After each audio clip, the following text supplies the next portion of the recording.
Filipenses, capítulo 2, versículo 12 ao 16. Começando no 12, diz assim: De sorte que, meus amados, assim como sempre obedecestes, não só na minha presença, mas muito mais agora na minha ausência, assim também operai a vossa salvação com temor e tremor, porque Deus é o que opera em vós tanto o querer como o efetuar, segundo a sua boa vontade. Fazei todas as coisas sem murmurações nem contendas, para que sejais irrepreensíveis e sinceros, filhos de Deus inculpáveis, no meio de uma geração corrompida e perversa, entre a qual resplandeceis como astros no mundo, retendo a palavra da vida, para que no dia de Cristo possa gloriar-me de não ter corrido nem trabalhado em vão. E oremos. Pai nosso que estás nos céus, obrigado, Pai, pela Tua palavra, obrigado, Pai, pela liberdade que Tu nos dás de pregar a Tua palavra, de ouvir Tua palavra aqui no Brasil e de ter uma Bíblia e de poder, Pai, aprender de Ti. Pai, te pedimos, fala aos nossos corações essa noite, traz, Pai, uma palavra poderosa que venha trazer crescimento em nossas vidas, venha trazer transformação. É o que nós te pedimos, Pai, no nome do Teu Filho Jesus. Amém. Podeis assentar, irmãos, e vamos manter a palavra de Deus aberta no livro de Filipenses, no capítulo 2. Então, irmãos, esse nosso texto de Filipenses, ele traz um tema que é o progredir na vida cristã. Nós temos nesse nosso texto um mandamento de Deus, e esse mandamento é que a gente progrida na nossa vida cristã, que a gente cresça espiritualmente. E a gente encontra isso quando a gente vê na palavra de Deus, que assim fala no versículo 12: operai a salvação. Operai a salvação de vocês. O apóstolo Paulo estava falando com os filipenses. Operai a salvação de vocês. Ele estava querendo dizer: desenvolva a salvação de vocês. Mas o que quer dizer isso? Operar a salvação. É importante a gente deixar claro que obras nada tem a ver com salvação. A salvação não é por obras. O Senhor fala lá em Efésios e em várias outras partes da Bíblia que a salvação é apenas pela graça. É um favor que nós não merecemos. E obras que a gente faz não podem dar salvação para a gente. E quando a palavra de Deus fala operai a salvação, ela está querendo dizer: progrida na sua vida cristã.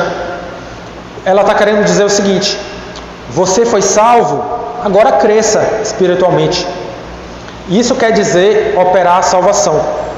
Não quer dizer que você é salvo e vai ter que fazer mais coisas para se manter salvo. Não tem nada a ver. Operar a salvação quer dizer progrida na sua vida cristã. Quer dizer, depois que você for salvo, não termine aí, mas faça o quê? Opere a sua salvação, que quer dizer o quê? Cresça espiritualmente, progrida na sua vida cristã, desenvolva a sua vida cristã. Isso quer dizer operar a salvação. E então, o mandamento que temos na palavra de Deus nesse nosso texto é: cresça espiritualmente, progrida na sua vida cristã. E o que acontece, irmão, se nós não tivermos essa progressão na nossa vida cristã, se nós não crescermos espiritualmente, o que vai acontecer? Na vida cristã existe um muro, mas não dá para ficar em cima desse muro. Ou você vai crescer, ou você vai decrescer espiritualmente. Não existe um muro onde você vai ficar: eu não vou nem crescer, nem decrescer. Não.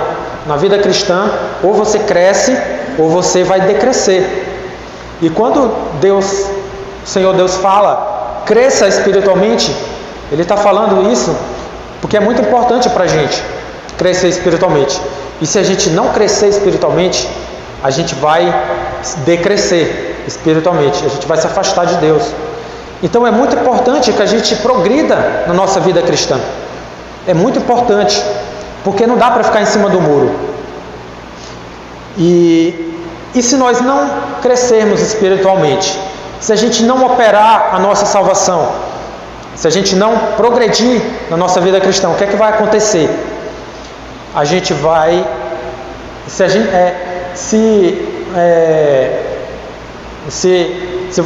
vocês são salvos, eu creio que a igreja é salva, pelo menos, quase toda, pelo menos, você vai para o céu. Mas se você não progredir na vida cristã, você não vai ter obras na sua vida, as obras que Deus quer que você tenha. Você não vai ter na sua vida cristã as obras que Deus quer que você tenha durante toda a sua vida, se você não progredir. E quando você chegar no céu, você não vai ter as bênçãos que Deus quer que você tenha, as coroas, os galardões, os presentes que vão ter no céu, que Deus quer que você tenha. E o que é que vai acontecer? Se você for salvo, mas não progredir espiritualmente, você vai para o céu, mas você vai perder bênçãos. E é como o nosso pastor fala, você vai meio que morar na grota dos anjos. E como a palavra de Deus fala, você vai chorar, você vai derramar lágrimas. Porque a palavra de Deus fala que lá no céu, o Senhor vai enxugar lágrimas. E quem é que vai derramar lágrimas no céu? São aqueles que não progrediram espiritualmente, aqueles que não desenvolveram a sua vida cristã, não procuraram operar a sua salvação, simplesmente foram salvos e deixaram por isso mesmo, não conseguiram ficar em cima do muro, mas decresceram. E aí chega no céu, a obra é como fogo, é como palha e madeira que queima, e vai perder bênçãos, e vai derramar lágrimas, e vai perder bênçãos. Mas Deus não quer isso, Deus quer que a gente progrida espiritualmente. Então, por isso, irmãos, que hoje a mensagem, ela é a seguinte: o progresso na nossa vida cristã, ela requer 3 coisas. Ela requer, para a gente crescer espiritualmente, nós precisamos de obediência, nós precisamos de serenidade e nós precisamos de perseverança. E o primeiro requisito que nós precisamos para progredir a nossa vida cristã que eu vou falar, é a obediência. Vamos lá para o versículo 12, Filipenses 2:12.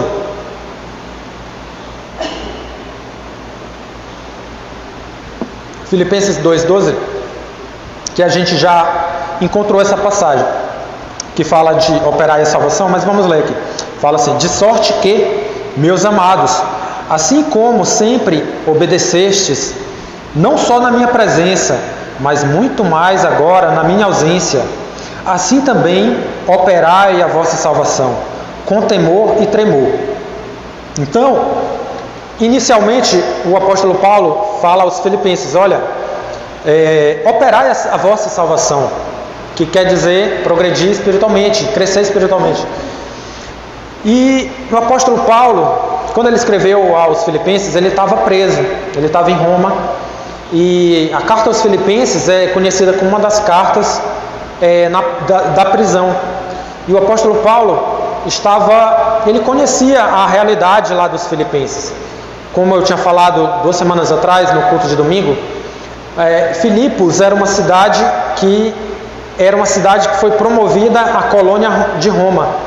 E lá havia o direito romano, que era o quê? As pessoas que lá moravam, elas eram cidadãs romanas. E isso era como que uma cidade, era quase como que uma Roma. E aquilo trazia orgulho para aquelas pessoas daquela cidade. E onde tem orgulho, tem problema, tem briga, tem contenda. E aí, e não era diferente na igreja de Filipos. os filipenses, os irmãos daquela igreja, eles tinham problemas de contenda, problemas de briga. E aí o apóstolo Paulo fala: olha, vocês precisam operar a salvação de vocês. Vocês precisam crescer espiritualmente. E aí ele dava esse mandamento, inicialmente: operem a salvação de vocês. Não deixe a salvação, não simplesmente sejam salvos, não, mas cresçam espiritualmente. E queria chamar a atenção para o início do versículo, que fala assim: de sorte que. Isso quer dizer o seguinte, quer dizer assim, portanto, e tem uma correlação com o que o apóstolo Paulo escreveu antes disso. E o que é que o apóstolo Paulo escreveu antes disso? Ele escreveu alguns mandamentos, que era o quê?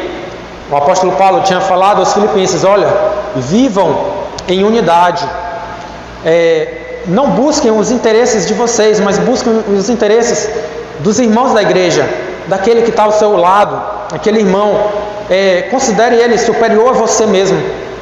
E aí, isso aqui é o que quer dizer, de sorte que está se tratando de coisas que ele falou antes.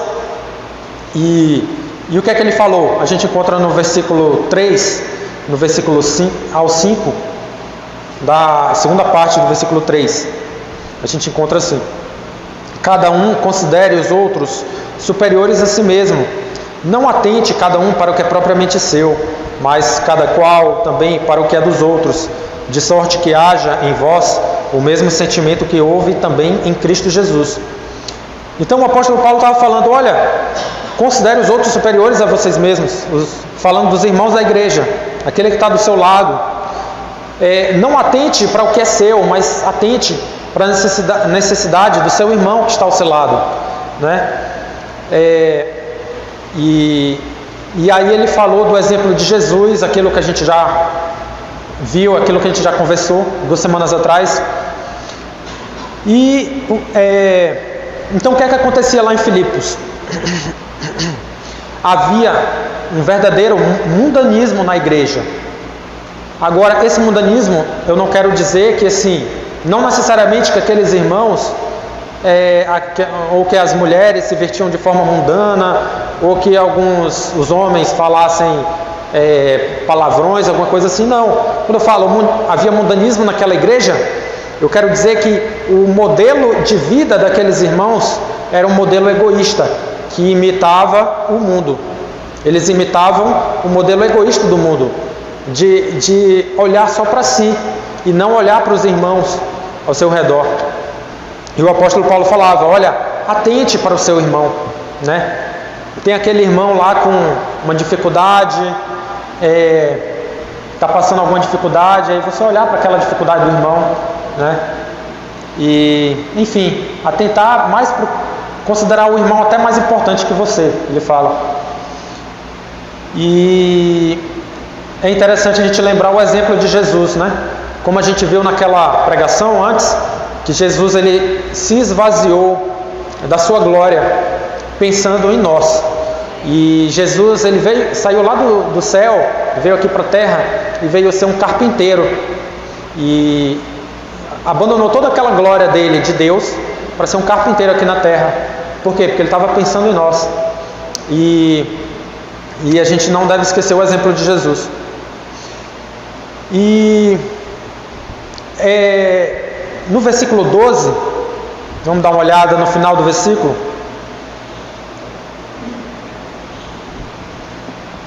Fala assim: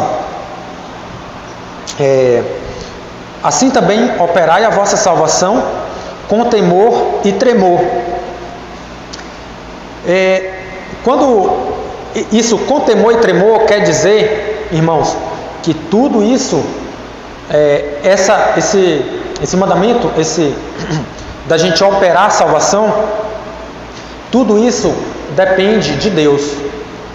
Tudo isso depende do favor de Deus, da gente operar a salvação, com temor e tremor. E aí no versículo 13 fala assim: porque Deus é o que opera em vós, tanto o querer como o efetuar, segundo a sua boa vontade. Aqui está dizendo, irmãos, que o que acontece,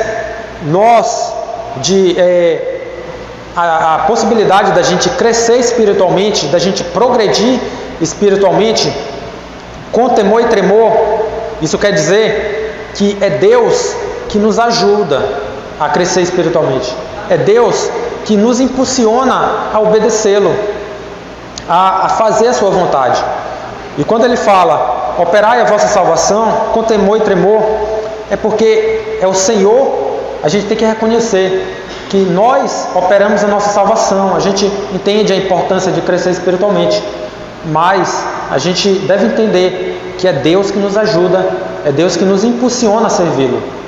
E é isso que quer dizer, porque é Deus que opera em vós, tanto querer, é Deus que dá a vontade em nós, através do Espírito Santo, de crescer espiritualmente, como o efetuar. É Deus que nos ajuda, não é de nós. É Deus que nos ajuda a obedecê-lo. E nessa obediência também operar a nossa salvação. É Deus que nos ajuda. Vem dele. Isso tudo é um favor de Deus. A gente precisa entender. Queria falar agora do segundo requisito que nós precisamos para a gente progredir espiritualmente, para a gente progredir na nossa vida cristã. O segundo requisito para a gente progredir na nossa vida cristã é a serenidade. O que é serenidade? Serenidade, irmãos, é a gente ser benigno, é a gente ser paciente. E o que seria o contrário? O contrário é aquele irmão bravo, aquele irmão irritado, aquele irmão mal-humorado e aquele irmão que é resmungão, cara fechada. Mas não, o que é que Deus quer? Que a gente seja sereno, que a gente seja benigno, que a gente seja com quem? Com os nossos irmãos. O foco aqui do apóstolo Paulo é com os nossos irmãos, da igreja.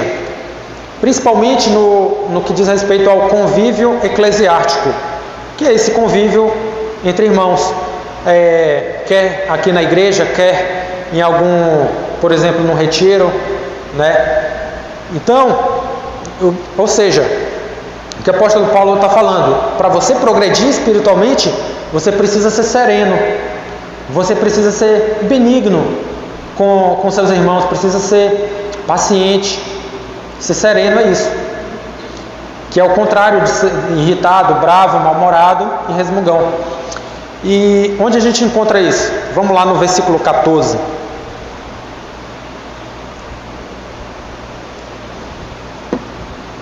Fala assim, versículo 14: fazei todas as coisas sem murmurações nem contendas.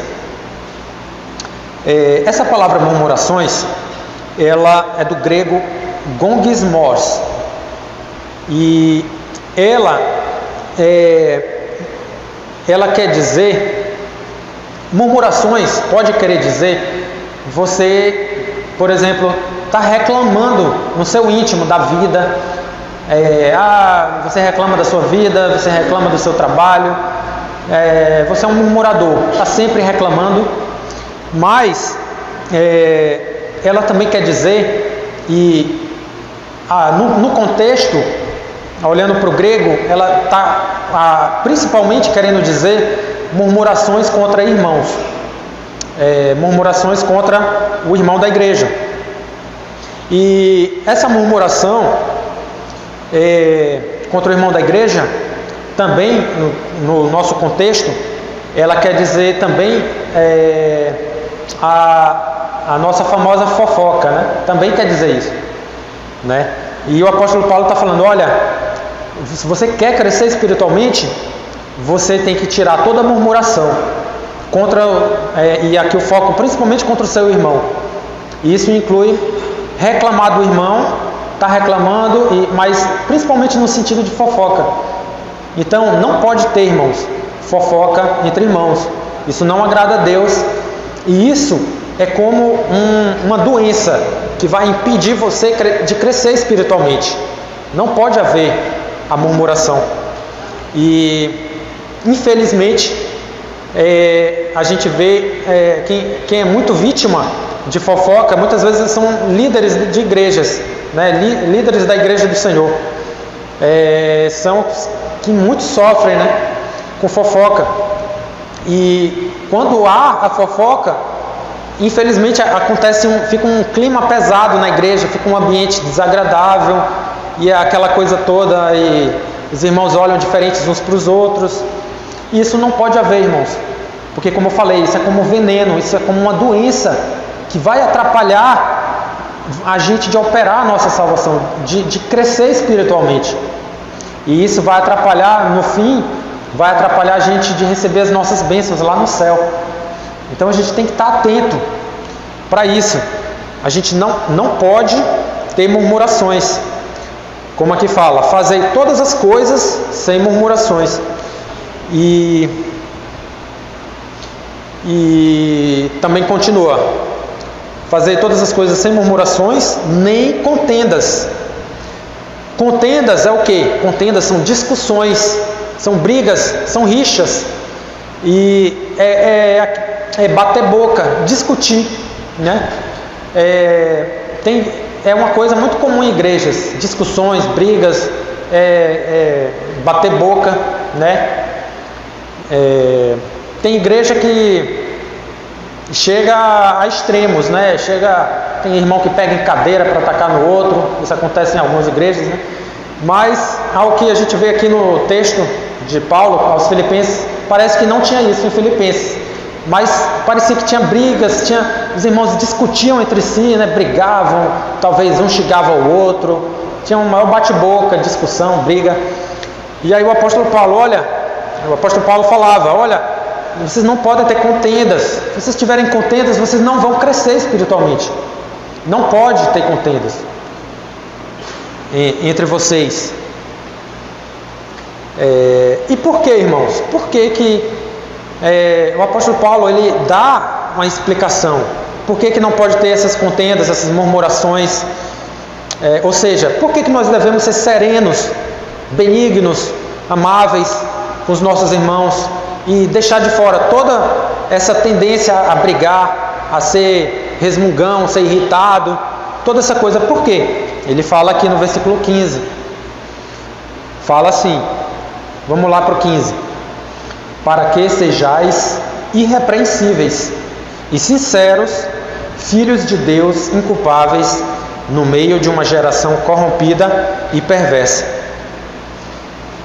Então, o apóstolo Paulo fala, olha, vocês precisam ser serenos para que vocês sejam irrepreensíveis, para que as outras pessoas olhem para vocês e vejam, não, aquele irmão daquela igreja, ele eu não vejo nada que seja repreensível, nada que eu possa dizer, não, aquele irmão tem uma coisa errada ali. Não, mas Deus, ele quer que as pessoas de fora olhem para a gente e falem, não, aquele irmão é irrepreensível, não tem nada que a gente possa chegar para ele e possa dizer que ele está fazendo uma coisa errada. Não, mas ele não tem nada para repreender, nada para ensinar aquele irmão, né? E também fala irrepreensíveis e sinceros. Esses sinceros também está no sentido de puros, para que nós sejamos também puros, no sentido de puros também. E o puro dá a entender que o apóstolo Paulo estava querendo dizer como que um vinho sem água. Vinho que eu falo, irmãos, no vinho sem álcool. Então, o apóstolo Paulo estava meio que falando, olha, ser puro é como um vinho, um vinho sem álcool que não tem água, que não foi acrescentado água, que não foi adulterado com água, né? Um vinho puro é um vinho, quem entende de vinho bebe um vinho puro e fala, não, esse vinho aqui, ele não colocaram nada nele, ele é só da uva, ele é um vinho que está puro, não é um vinho aguado. E o apóstolo Paulo, quando ele fala esse puro, é mais ou menos nesse sentido. de que não há um acréscimo, como que uma água suja naquele vinho, né? E é como se nós fôssemos o vinho e aquela água suja fosse pecado na nossa vida. E o apóstolo Paulo fala: olha, sejam puros, como que sem o pecado, ou seja, essa água suja de pecado na vida de vocês. Que pecado? Pecado de murmuração. Que não tenha, vocês sejam puros sem o pecado da murmuração, sem essa água do pecado da murmuração. Sejam puros e entre vocês, né? E que quer dizer, esse vinho puro é como a gente tem um caráter que não tem, como eu falei, o pecado da murmuração e também da contenda, né? E o vinho verdadeiro, mais uma vez falando, dizendo de passagem que é o vinho sem álcool, que a gente vê, o vinho verdadeiro, ele embriaga. Irmão, o vinho sem álcool deixa você embriagado? Deixa também. Se você beber muito suco de uva, você fica embriagado com frutose.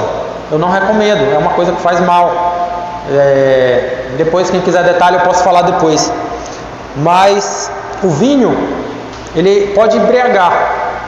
Então, eu queria só fazer uma consideração para a gente entender. O vinho puro, ele embriaga. O vinho aguado, é difícil embriagar. Mas, irmão, o que é ser embriagado com frutose? O que é isso? Se você beber muito suco de uva, você é uma embriaguez um pouco diferente, mas você adoece. Naquelas horas que você fica como que um diabético, se você beber muito suco. Mas enfim, você se embriaga, mas eu queria falar no bom sentido. Como assim? Nós puros, como que um vinho que não é adicionado água de pecado, que é possível embriagar, mas embriagar como? A gente vai embriagar os irmãos no bom sentido. Quando a gente é puro, no sentido de não estar envolvido com contenda e não estar envolvido com murmurações e fofocas, é como que a gente, irmãos, contagiar, no sentido de embriagar, no bom sentido, os nossos irmãos que estão ao nosso redor. E contagiar em que sentido? Contagiar no sentido de trazer uma paz para os nossos irmãos, uma paz da nossa presença. Quando a gente não está envolvido com contendas e murmurações, aquele irmão que não está envolvido com isso, aquilo contagia a gente no bom sentido. Eis aí porque eu estou falando embriagar no bom sentido. Entenderam?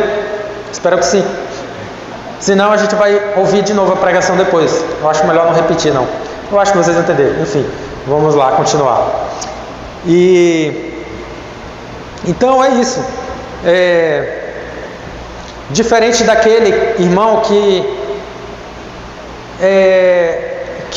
você se aproxima dele, aquele irmão que tem uma tendência a ter contenda, tem uma tendência a ter fofoca, você se aproxima dele e muitas vezes esse irmão, existe um mal-estar na presença dele, né? Muitas vezes ele briga com você facilmente, né? Você não pode tocar em alguns assuntos que já está brigando com você, uma tendência a contenda, né? Ou seja, aquele irmão não é embriagado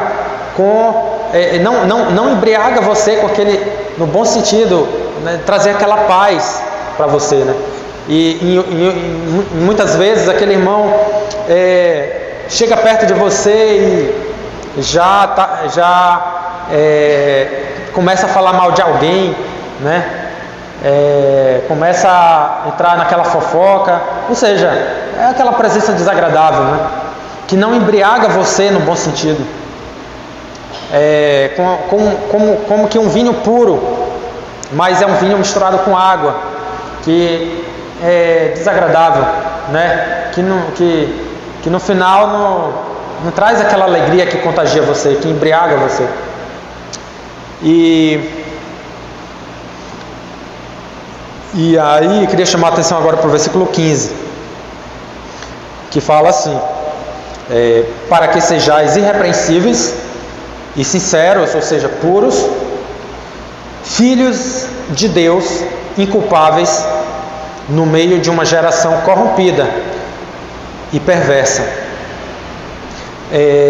Quando o apóstolo Paulo fala uma geração corrompida e perversa, ele está se referindo, ele está fazendo uma lembrança do que a gente encontra lá em Deuteronômio capítulo 32, versículo 5. E o que é que ele fala lá? Ele está falando dos israelitas no Êxodo. Os israelitas, quando eles estavam saindo do Egito e estavam no Êxodo, estavam indo para a terra prometida, a gente encontra em Deuteronômio 32, 5, o apóstolo, que Deus fala que aquela geração, aqueles israelitas, eles eram uma geração corrompida e depravada. A gente encontra lá no texto. A gente via Deus, através de Moisés, falando: olha, vocês são uma geração corrompida e depravada, vocês são uma geração corrompida e perversa. E da mesma forma, o apóstolo Paulo fala: olha, se vocês forem murmuradores, vocês vão ser igual aos israelitas, que eram murmuradores no período do Êxodo. E o que é que fazia isso para eles? O que é que fazia isso deles? Fazia o quê? Fazia deles uma geração corrompida e uma geração perversa, uma geração depravada. E o apóstolo Paulo fala: olha, operem a salvação de vocês, cresçam espiritualmente, mas não sejam murmuradores. Deixa de fora toda contenda e toda murmuração e toda fofoca, senão vocês vão ser uma geração pervertida e uma geração corrompida e perversa, e vocês vão desagradar a Deus. Aquela geração, ela não entrou na terra prometida. Aquela geração perversa e corrompida não entrou. E da mesma forma, irmãos, nós, se a gente não crescer espiritualmente, a gente vai ser também corrompido e perverso. A gente vai ser salvo, mas a gente não vai, a gente vai chegar no céu, a gente vai derramar lágrimas. A gente vai perder, de certa forma, uma terra prometida que Deus tem para a gente. Alguns não entrarão na grande Jerusalém, que vai estar na terra, naquela terra que Deus, onde vão estar os salvos, né? Porque no céu vai ter a grande Jerusalém, nesse novo céu e nova terra, mas vai ter uma parte que é fora de Jerusalém, que é onde vai ter aquelas grotas dos anjos, e aí vai, né? Então vamos estar atentos. E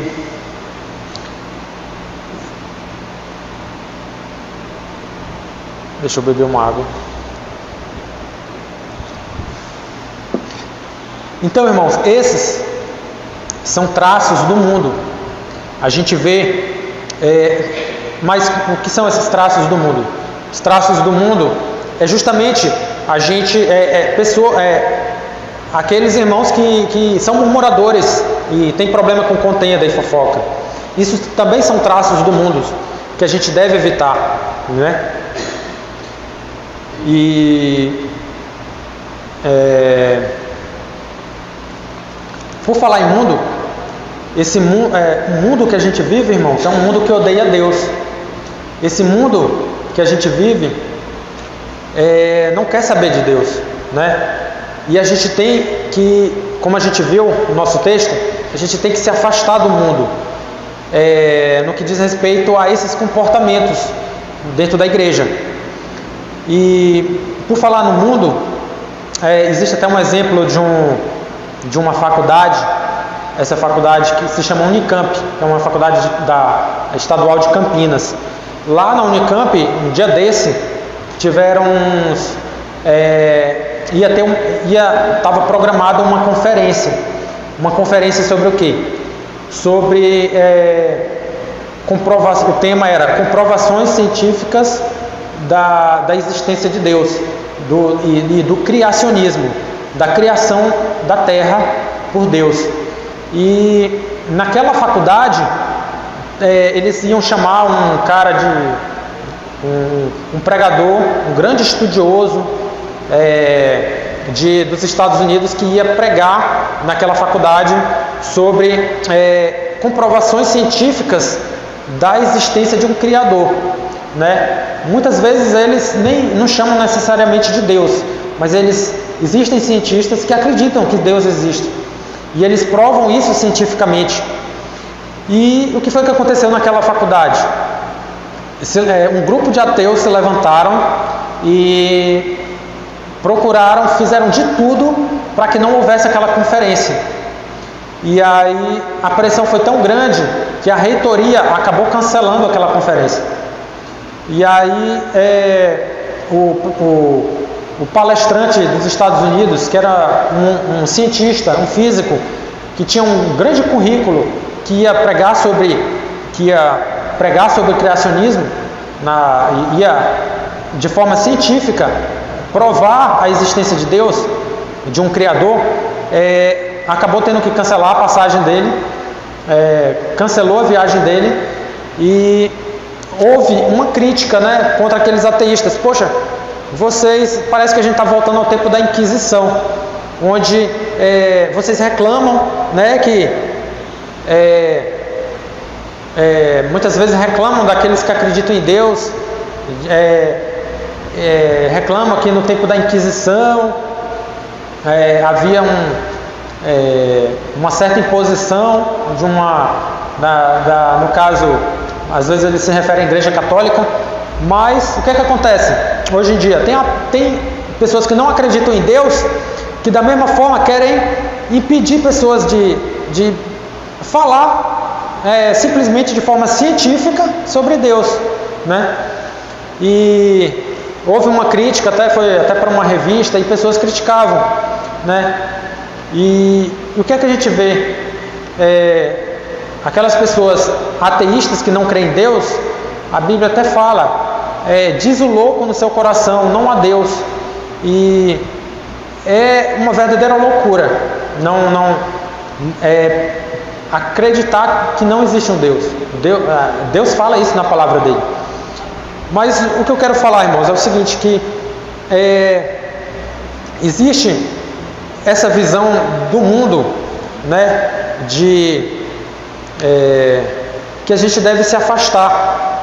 E por outro lado, Deus quer o que da gente? Ele quer que a gente seja como uma luz no mundo, né? Uma luz que ilumina no mundo. E isso também através da nossa vivência, através da nossa serenidade e através também da nossa obediência. E assim a gente vai ser uma luz no mundo que a gente vive. E por fim, queria falar agora, para terminar, do terceiro requisito que nós precisamos ter para a gente ter um progresso na nossa vida cristã. E esse requisito é o quê? É a perseverança. Nós precisamos ter perseverança para a gente progredir na nossa vida cristã. E onde é que a gente encontra isso? No versículo 16, que fala assim: retendo a palavra da vida, para que no dia de Cristo possa gloriar-me de não ter corrido nem trabalhado em vão. Então eu queria chamar a atenção aqui para retendo a palavra da vida.